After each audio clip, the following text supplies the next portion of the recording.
Bismillahirrahmanirrahim. Assalamualaikum warahmatullahi wabarakatuh. Banyak yang melihat sebuah trofi atau piagam penghargaan nasional dan mengira itu adalah hasil dari sebuah kebetulan. Padahal atas izin Allah SWT yang menggerakkan mata, tangan, dan hati kita untuk melangkah. Tidak ada prestasi yang lahir secara ujuk-ujuk. Hari ini dari meja seorang pengawas yang telah purna tugas, saya ingin mewariskan rekam jejak ini bukan untuk mengenang masa lalu, tapi agar Anda tahu bahwa di balik setiap tugas rutin kepengawasan ada strategi, keringat, standar ketat, dan ikhtiar terukur yang bisa diteruskan oleh generasi penerus. Selamat datang di masterclass eksklusif panduan lengkap best practice pengawas sekolah, tips juara nasional, dan strategi inovasi digital. Di video ini saya akan membuka dapur rahasia bagaimana menembus panggung tertinggi seleksi tingkat nasional Kementerian Pendidikan dan Kebudayaan. Berdasarkan pedoman resmi pemilihan pengawas berprestasi, gerbang pertama yang harus Anda lewati adalah seleksi administratif, portofolio, dan tes tertulis berbasis digital. Apa kunci sukses di tahap ini? Pertama, ketepatan dan kedalaman jawaban. Pada tes tulis online, jumlah karakter biasanya dibatasi secara ketat oleh sistem. Jangan bertele-tele, latihlah diri Anda menulis jawaban yang padat langsung pada konsep inti kepengawasan akademik maupun manajerial, serta selaras dengan 8 standar nasional pendidikan. Kedua, portofolio kinerja. Sebanyak 7 hingga 8 dokumen utama, mulai dari program pengawasan, laporan pembinaan guru atau kepala sekolah, hingga penilaian kinerja harus disusun rapi.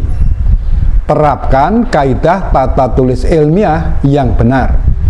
Ingat, juri melihat kerapian dokumen sebagai cerminan integritas dan profesionalisme seorang pengawas di lapangan.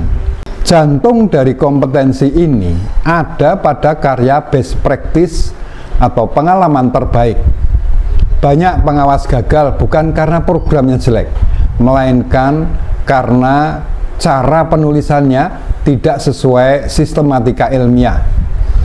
Berdasarkan panduan baku, sebuah best practice harus memuat 1. Bab pendahuluan. Latar belakang masalah nyata yang Anda temukan di sekolah binaan disertai tujuan dan manfaat yang jelas. 2. Bab kajian pustaka. Landasan teori dan kebijakan yang memperkuat tindakan Anda. 3. Bab metode, perangkat, instrumen, dan prosedur pemecahan masalah yang spesifik. Yang keempat, bab hasil dan pembahasan. Disinilah letak nyawa tulisan Anda. Jabarkan keadaan awal yang bermasalah, proses perubahan yang terjadi, hingga hasil akhir dan dampak bagi komunitas sekolah. 5. Bab simpulan dan rekomendasi. Pastikan format pengetikan sesuai aturan. Font Times New Roman 12. Spasi 1,5 dengan margin standar 4,333 cm. Nah, inilah nilai tambah atau added value yang membuat karya saya di tahun 2019 lalu mendapat sorotan khusus dari Dewan Juri. Di saat banyak pengawas senior merasa gagap atau enggan bersentuhan dengan teknologi, saya memilih untuk melakukan gebrakan, menerapkan cloud computing dan sistem berbagi folder mandiri menggunakan on-cloud untuk sekolah-sekolah binaan.